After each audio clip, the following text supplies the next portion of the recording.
Hello everyone, Sheila back again. Welcome to my channel. I am on the last leg of this cardigan. This is the second sleeve. Got all the pieces done here, just got to finish the sleeve.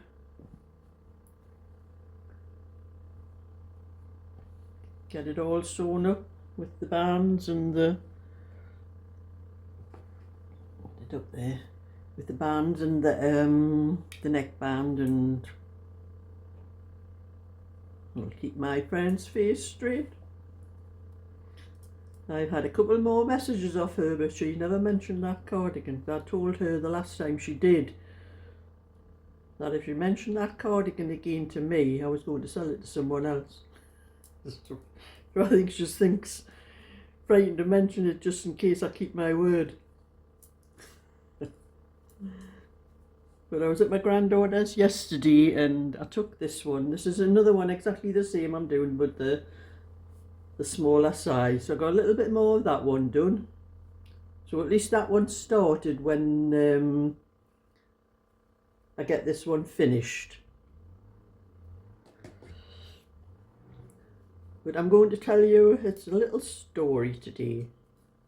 When I was at my granddaughter's yesterday, one of the boys, Tommy, was upstairs playing on his PlayStation, I think it was, when I went there.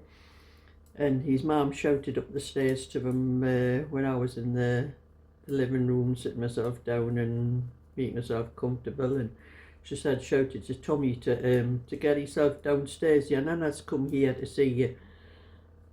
And he shouted down the stairs to her and he says, which nana is it? Is it the one with the sweeties? So he's got two nanas. His mum's mum and his dad's mum. But I'm the only great nana. There's none of the other ones still around.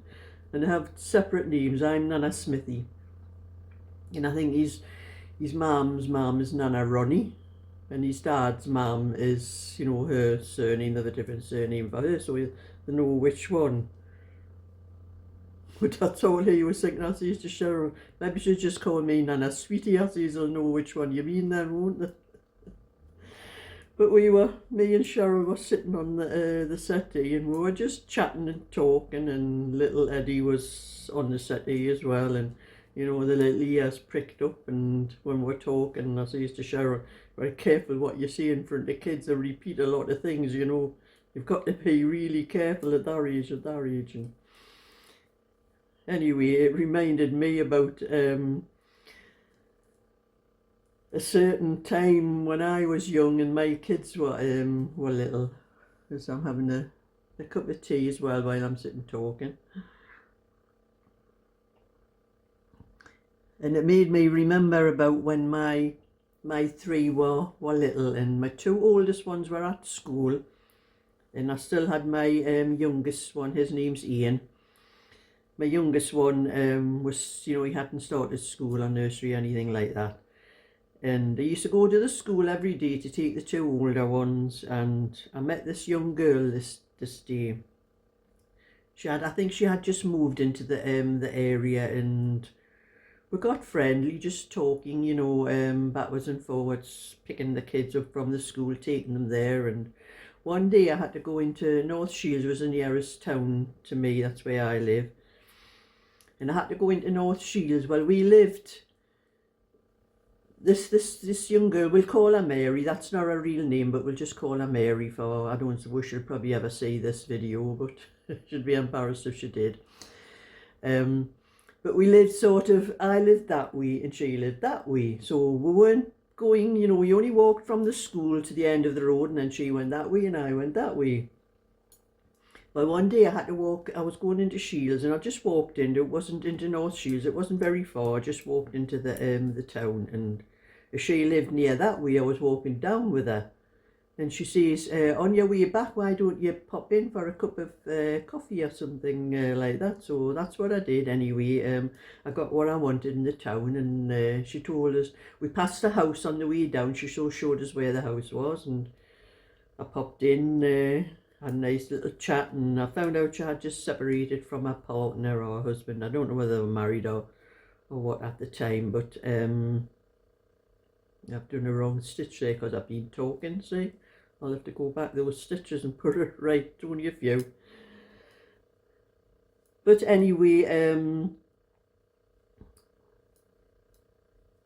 I think it came to the time when the kids were on holiday. It was just before the summer. It was one of the, I think sometime in June, I don't know, it was the Wit or something like that. And the kids were on holiday for a week, and she said to me, I could come up to your house sometime, you know, the kids can play together, because she had a little girl about the same age as my little boy, and so I told her my address, and she came up, and had a nice, you know, and quite nice day, nice chat and that, and the kids were playing happy together.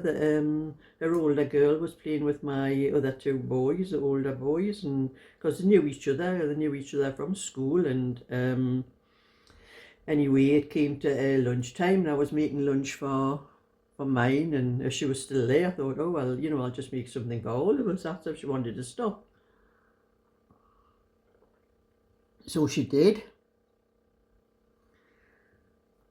And then went away home about just before tea time. And my husband used to work overtime a couple of nights a week, so he didn't get in till around about 7 o'clock. So, but she went home that day, and the next day there was a knock at my door in the morning again. It was this young girl with her too, and same thing again. And but I didn't mind at first, you know, the kids were quite happy playing together, and but it was lunchtime again. I fed all of us, and this went on the whole. It was only a week. They were on holiday from school, and then in the meantime, not long after that, I was given another house, a council, because I only had a 2-bedroom house at the time, and I had 3 boys, and I had put into the council for a larger house, one with, you know, more bedrooms, 3 bedrooms, and they offered me one where it was a good way away, like I was going to a different school for the kids, different area.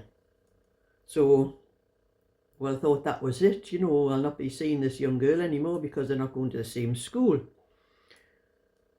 So anyway, the couple of weeks went by, and there was a knock at my door one morning on my new house. I had told her where I was moving to, and it was this young girl with her daughter, just the one daughter, and she had walked. She said it was about a half an hour walk from her dropping the kids off at school and that, and she had walked straight up to mine. She said, oh well, I miss our little chats and things like that. So oh okay, so you know, I showed her around my house what it was like and that, and the same as usual, came to lunchtime, so I was giving her her and her little girl doing lunch for them as well as me and mine. But she went away. She had to go home a little bit earlier because she had a long walk, because she couldn't afford bus fares and things like that. So she had a long walk down to go to pick her other daughter up, and this went on. She kept coming up. It wasn't every day at first. It was maybe every other day, and I thought, oh well, that's not too bad, you know. But it came to the 6 weeks when the kids were on holiday, and she came up one day with both her girls. It was early in the morning. Mine were just sitting down having their breakfast, and the kids were looking and watching mine eating, you know. And I says to her, one of the little girls, when her mother wasn't there, like, and I said, have you had your breakfast? She said no.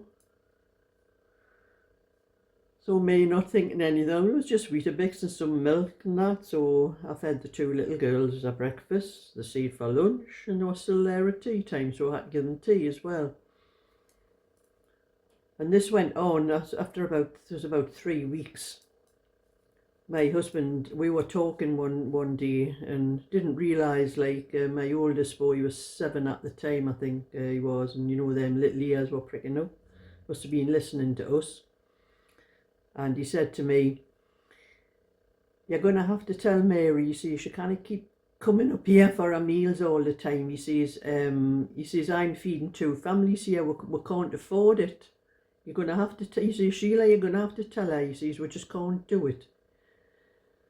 And I said, I know, I said, I'm going to have a word with her. I'll have to have a word with her because I know that, I says, my husband at the time, we got paid every week, you know, that was the way wages were in those days. It was very, very rare being paid monthly and all that, but by the end of the week I had nothing left.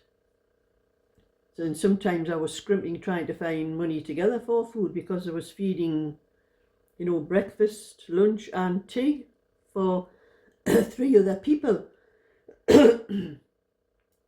So anyway, I thought that's what I'm going to do. She comes up today. I mean, she had been coming up every single day. I'm going to have to tell her.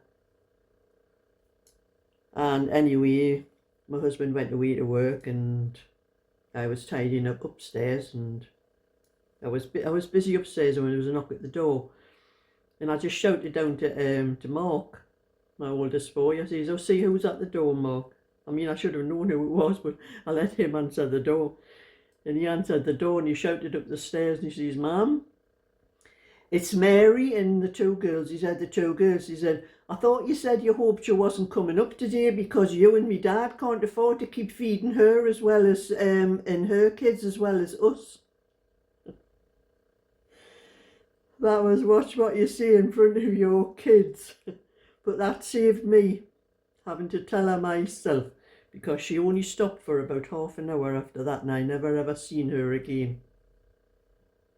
And that was just a little story. Like I said, you have to be very careful what you see in front of young children because they do repeat things. And that's what I was saying to Cheryl. I forget what we were talking about. We're talking about something, but Eddie piped up, you know, something about it. And I'm saying to her, "Shut, don't let him hear what you're talking about." But anyway, I often wonder what happened to that young girl. I've never ever, you know, I wasn't sort of being nasty or anything, but she was taking a land of me, and I had noticed that, and I was starting to get a bit sick of it myself. Like, I was having to give us a little bit less than what we normally had, just so I could feed her and her 2 children as well, you know. But anyway, that was just a little story today. I'm hoping to get this finished, and I'll be taking it to my friend on Thursday and keep her face straight. So thumbs up and subscribe. I'll catch you all another time, so bye for now.